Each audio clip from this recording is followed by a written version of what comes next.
مجھے سویلنگ ہو گئی، میں جلدی جوان ہو گئی، مجھے پیریڈز آنا سٹارٹ ہو گئے. مجھے بوتل پلا کے، بوتل کے اندر نشہ دے کے، بے ہوش کر کے. ایک سگا بھائی کیا کرتا رہا آپ کے ساتھ؟ سگا بھائی کرتا رہا آپ کو فزیکلی یوز؟ جی کرتا رہا. تو ہماری بہن جو ہے جسم فروشی کا کام کرتی تھی، تو وہ پیسے بھی وہ لیتے ہوتے تھے. دروازے کے اندر سوراخ کر دیتا تھا مجھے دیکھنے کے لیے. اس کے علاوہ جو ہے کھڑکیوں کے اندر سوراخ کر دیتا تھا، الماری دروازے کا جو پردہ لگا ہوا تھا ان میں سوراخ کر دیتا تھا تاکہ وہ مجھے ننگا دیکھ سکے. وہی یہی کرتے تھے کہ سود پہ پیسے دیتے تھے. اور میری بہن جو ہے وہ جسم فروشی کرتی تھی، ان کا پیسے ختم کرتی تھی. السلام علیکم ناظرین، آپ کا میزبان مجاہد نیاب آپ کی خدمت میں حاضر ہے اور آپ دیکھ رہے ہیں ایمن پوائنٹ. ناظرین، یہ میرے چینل کی تاریخ کا پہلا انٹرویو ہے جس کے 3 ایپیسوڈ ہوں گے، یعنی کہ 3 پارٹس ہوں گے. یہ انٹرویو لمبا ہے. میرے ساتھ آپ جس خاتون کو دیکھ رہے ہیں، ان کے ساتھ ظلم اس طرح کا ہوا ہے کہ وہ ظلم میں 3 پارٹس میں آپ کے ساتھ ایکسپلین کر پاؤں گا. اتنی لمبی داستان ہے، اتنی لمبی کہانی ہے.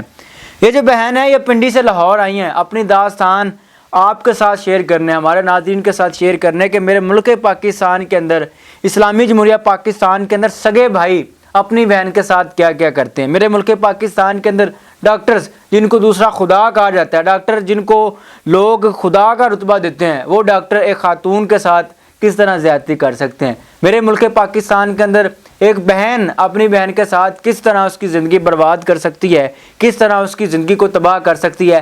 آج کی اس ویڈیو میں ان ساری باتوں کے جواب اس بہن سے جانیں گے جو کہ پنڈی سے لاہور آج آپ کے سامنے بیٹھی ہے. میں بات کروں گا اور کہانی کا آپ کے ساتھ شیئر کرنے کی کوشش کروں گا کہ معاملہ کیا ہے، کس طرح سگے بھائی اپنی بہن سے زیادتی کرتے رہے اور ڈاکٹرز نے ان کی زندگی کیسے برباد کی. السلام علیکم.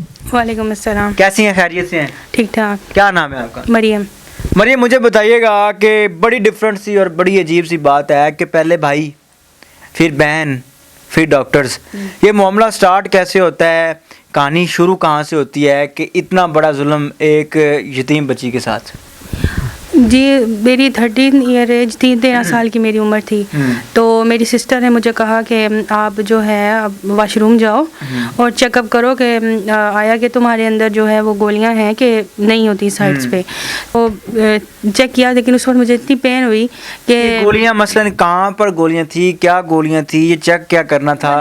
سسٹر نے کیسے کہہ دیا کہ جہاں سے لڑکی کو پیریڈز ہوتے ہیں وہاں سے چیک اپ کروانا تھا. یعنی کہ آپ کی بہن آپ کو یہ کہہ رہی ہے کہ واش روم کے اندر جاؤ چیک کرو کہ تم جوان ہو چکی ہو یا نہیں. ہاں جوان ہو چکی ہو، مین کہ تمہارے سائڈوں پر سے وہ گولیاں ہوتی ہیں یا نہیں ہوتی جو تمہارے اندر بھی ہیں یا نہیں ہیں. تو میں نے جا کے وہ دہانی میں چیک کی کیونکہ میرے مائنڈ میں کوئی ایسا ویسا آئیڈیا تو نہیں تھا.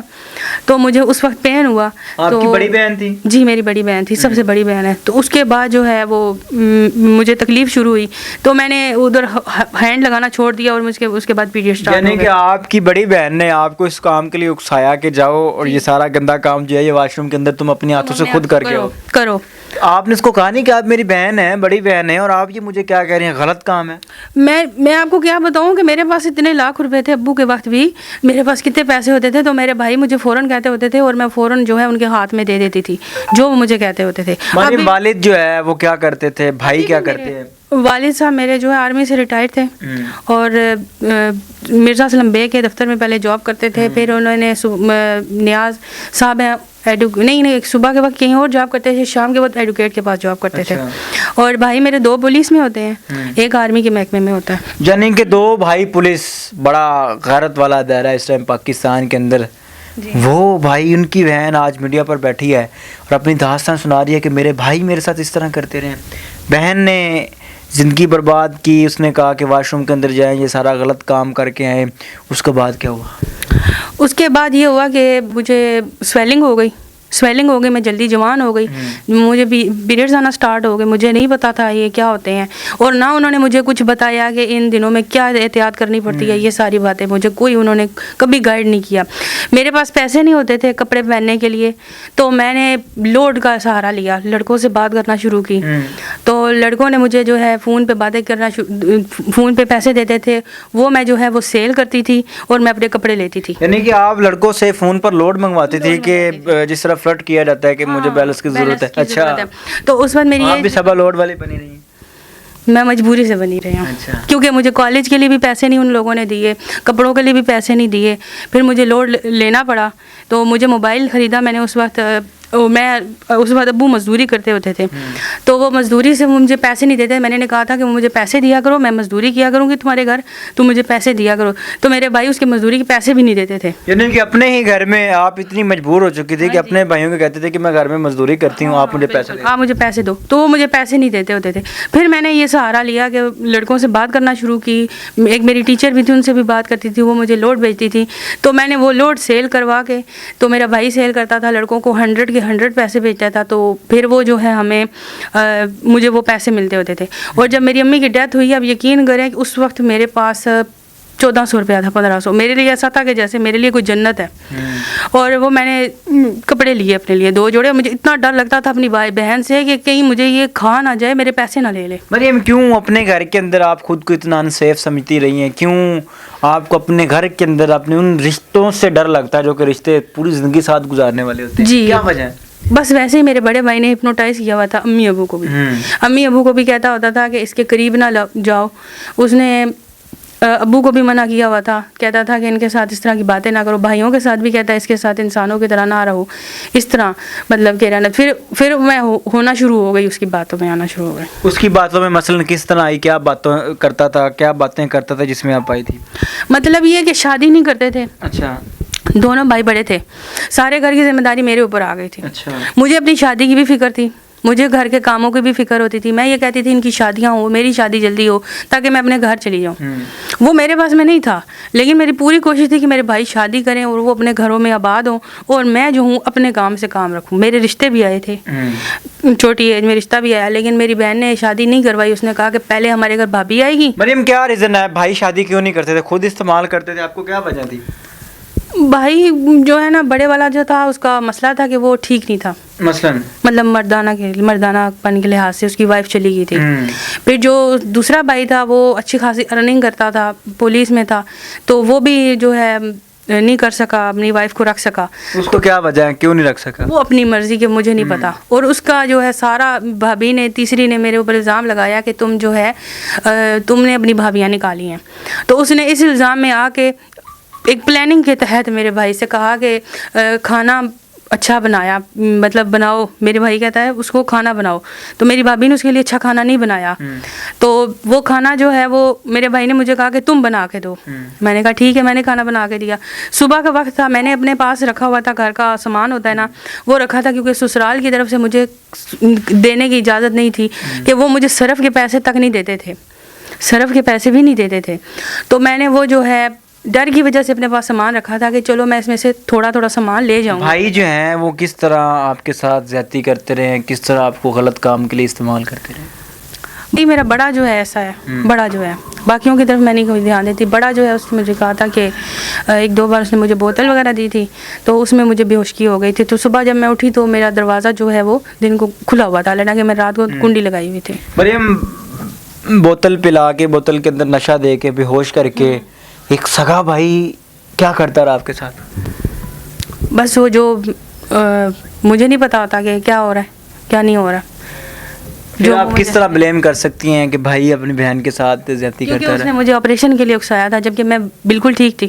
آپ کو کبھی فیل ہوا تھا کہ مجھے بے ہوشی کی دوائی دی گئی ہے، گولیاں دی گئی ہیں، سلایا گیا ہے، جی اور اس کے بعد مجھے فزیکلی یوز کیا گیا ہے؟ جی ہاں، فیل ہوا. سگا بھائی کرتا رہا آپ کو فزیکلی یوز؟ جی کرتا رہا. تو آپ نے کبھی روکا نہیں کہ میرے بھائی ہو، ضمیر کا رشتہ ہے، خون کا رشتہ ہے، سگا بھائی اپنی بہن کو فزیکل استعمال کرتا ہے؟ اس وقت مجھے یقین نہیں تھا نا ان پہ کہ بھائی یہ ایسا کر سکیں گے، لیکن مجھے فیل ہوتا تھا کیونکہ یہ مجھ پر انٹرسٹ لیتا ہوتا تھا. یقین کب ہوا، کیسے لیتا تھا؟ دروازے کے اندر سوراخ کر دیتا تھا مجھے دیکھنے کے لیے. اس کے علاوہ جو ہے کھڑکیوں کے اندر سوراخ کر دیتا تھا، الماری دروازے کا جو پردہ لگا ہوا تھا ان میں سوراخ کر دیتا تھا تاکہ وہ مجھے ننگا دیکھ سکے. ناظرین بے غیرتی کی انتہا دیکھیں. ایک سگا بھائی جو کہ اپنی بہن کو حالت غیر میں دیکھنے کے لیے کبھی دروازوں کو سوراخ کرتا، کبھی پردوں کو سوراخ کرتا، کبھی کھڑکیوں کو، کبھی واش روم کے دروازوں کو. وجہ کیا تھی کہ بہن کو برہنہ حالت میں، حالت غیر میں دیکھنا تھا. بے غیرتی کی انتہا ہو چکی ہے. مردہ ضمیر کی انتہا ہو چکی ہے، اور یہیں پر میں کہتا ہوں کہ اس بھائی پر میری طرف سے ایک لعنت ہو جو بھائی اس طرح کا کام کرتا ہے۔ کیا وجہ ہے کہ سگا بھائی جو کہ بہن کی عزت کا پہرے دار ہوتا ہے، ایک باضمیر ایک غیرت مند بھائی جو ہوتا ہے نا، اس کے لیے بہت بڑی بات ہوتی ہے کہ بہن کی عزت، بہن کی سر سے دوپٹہ بھی اتر جائے تو بھائی جو ہوتے ہیں وہ مرنے والے ہو جاتے ہیں، جو غیرت مند ہوتے ہیں۔ ایک بھائی اس طرح کیسے کر سکتا ہے؟ کیوں دیکھتا تھا اس طرح؟ بس اس کا انٹرسٹ شروع سے ہی تھا مجھ پہ، اس کا انٹرسٹ ایسا تھا کہ وہ بڑی بہن کو بھی اس نے کبھی منع نہیں کیا تھا کہ تم جو ہے نہ کرو، ہمارے گھر غلط مرد آتے ہوتے تھے، اس وقت ہمارے اوپر قرضہ تھا، تو ہماری بہن جو ہے جسم فروشی کا کام کرتی تھی، تو وہ پیسے بھی وہ لیتے ہوتے تھے۔ تو مریم تمہاری بہن بڑی سے تمہارے بھائی جسم فروشی کا دھندا کرواتے رہے؟ جی بالکل کرواتے رہے۔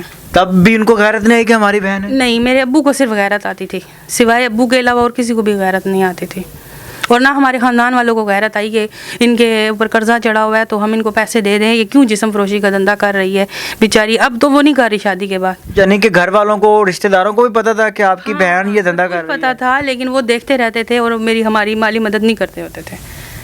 پھر وہ بہن جو ہے جو یہ کام کرتی رہی، اللہ پاک ان کے لیے آسانیاں کریں، وہ نہیں کہتے تھے کہ میں نے یہ کام نہیں کرنا، غلط ہے، یا لوگ بھیجتے ہیں یہ کرتے ہیں وہ کرتے ہیں؟ اس نے کافی دفعہ منتیں کی، ہمارے پھوپھو کے خاوند تھے، ان کو کہا کہ ہمیں پیسے دے دیں، آپ ہمیں 20,000 روپیز دے دیں۔ انہوں نے کہا کہ ہم نہیں دیں گے، حتیٰ کہ یہاں تک کہ ہمارے ابو کے گاؤں میں زمین تھی، 20,000 روپے کا قرضہ تھا، ہماری پھوپھو کا دینا تھا۔ انہوں نے یہ نہیں کہا کہ میں تمہیں بخش دیتی ہوں، تم میرے سگے بھائی ہو، حالانکہ ان کے گاؤں میں محل بنے ہوئے ہیں، تو لیکن انہوں نے کسی قسم کا کمپرومائز نہیں کیا۔ انہوں نے میرے ابو کی زمین لے لی، اور میرے ابو اس صدمے میں بہت پریشان ہوئے تھے، انہوں نے ناراضگی بھی بنا لی تھی۔ مجھے یہ بتائیں کہ وہ جو لوگ گھر میں آتے تھے آپ کی بہن کے ساتھ غلط کام کرنے کے لیے، وہ کہاں سے آتے تھے؟ ان کو کون بلاتا تھا؟ ان کا آنے کا ریزن کیا ہوتا تھا؟ وہی یہی کرتے تھے کہ سود پہ پیسے دیتے تھے، اور میری بہن جو ہے وہ جسم فروشی کرتی تھی، ان کا پیسے ختم کرتی تھی۔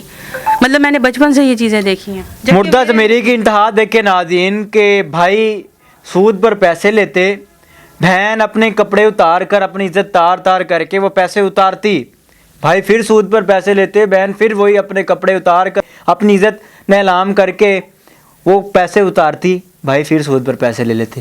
مردہ ضمیری کی بے غیرتی کی انتہا، اس سے آگے کوئی اور لیول نہیں ہو سکتا۔